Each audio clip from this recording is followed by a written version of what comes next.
سلام و عرض ادب خدمت همراهان کانال اسپروس.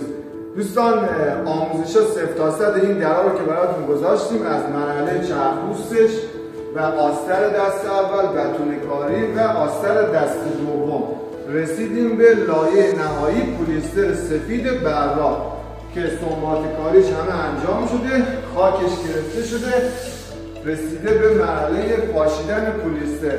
ممنون از اینکه کانال ما رو مثل همیشه حمایت میکنید با لایکاتون و کانال ما رو ساب داشته باشید که آموزش‌های بعدی رو از دست ندید. با ما همراه باشید، بریم برای پاششش. خب رسیدیم به درست کردن پلیستر سفید برای درها و چارچوبان. پلیستر سفید حالا هر مارکی که شما دوست دارین استفاده کنین، ما بیشتر پارسشن مصرف میکنیم. پلیستر سفیدش هم براقه. به ازای هر 1 کیلو پلیستر شما نیم لیتر کمتر باید تینر 10,000 بریزید.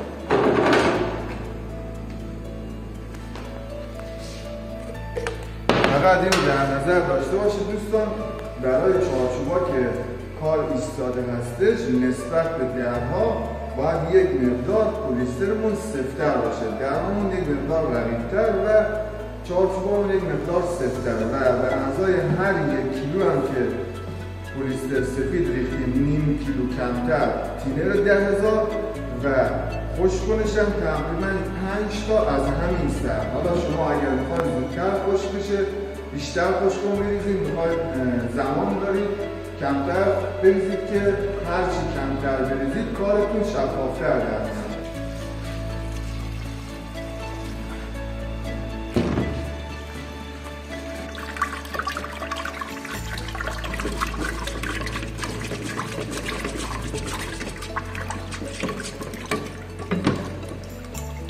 یکی از ساده ترین راه های فهمیدن شلوسفتی رنگ اینه که شما هر زمان رنگتون که درست کردین روی دست، خطای دست یا همون به عبارتی اثر انگشتا دیده نباید بشه. الان ببینید یک قطره میریزین روی انگشت و خطای انگشت دیده نمیشه و اگر دیده بشه رنگتون شله.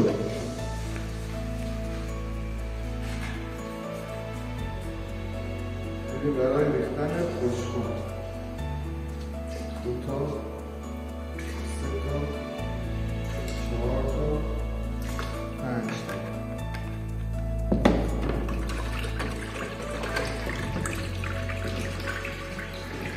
شما از زمانی که خشک‌کن رو داخل پلیستر سفید براق می‌ریزید تقریبا 1 الی 2 ساعت زمان دارید که اینو مصرف کنید. یعنی شما اگر اینو بذارید برای فردا کلا رنگش عوض میشه کرمی. پس سعی کنید به مقداری درست کنید که مصرف کنید و حتما هم از ماسک فیلتردار استفاده کنید. با ما همراه باشید، بریم برای اجرا روی چارچوب‌ها.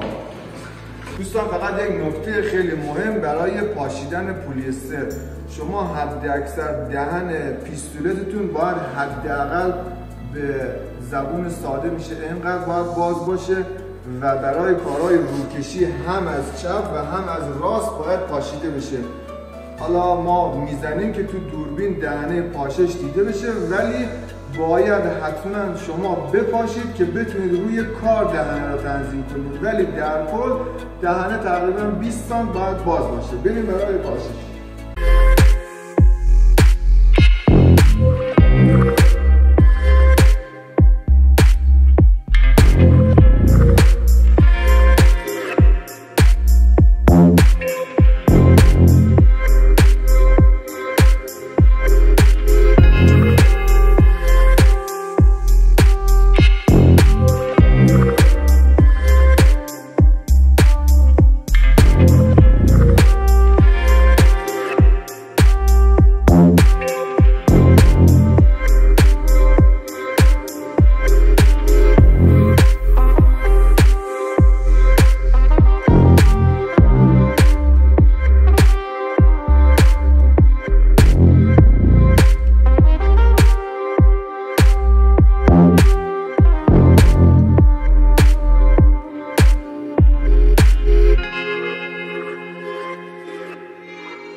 که خیلی واجبه. ما این کلیپ هایی که برای شما دوستان عزیز میذاریم صرفا جهت آموزش و برای اینکه صدامون بهتر بشه، شما بتونید صدای ما رو بهتر داشته باشید. از ماسک استفاده نمی‌کنیم چون در حد 1 در الی 2 در میزنیم که فقط آموزشش رو به شما ارائه بدیم و شما حتما سعی کنید که از ماسک فیلتردار استفاده کنید و یک جایی که تهویه خوبی داشته باشید یا یک فن بذارید جلوی کارتون که خدای نکرده اینا همه شیمیاییه، مریض نشید. خب بریم برای در بعدی.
رسیدیم به پایان آموزش پلیستر سفید براق. مثل همیشه با لایکاتون به ما انرژی بدیم و کانال ما رو صاف داشته باشید که آموزش‌های بعدی که به صورت کاملا رایگان رو از دست ندید.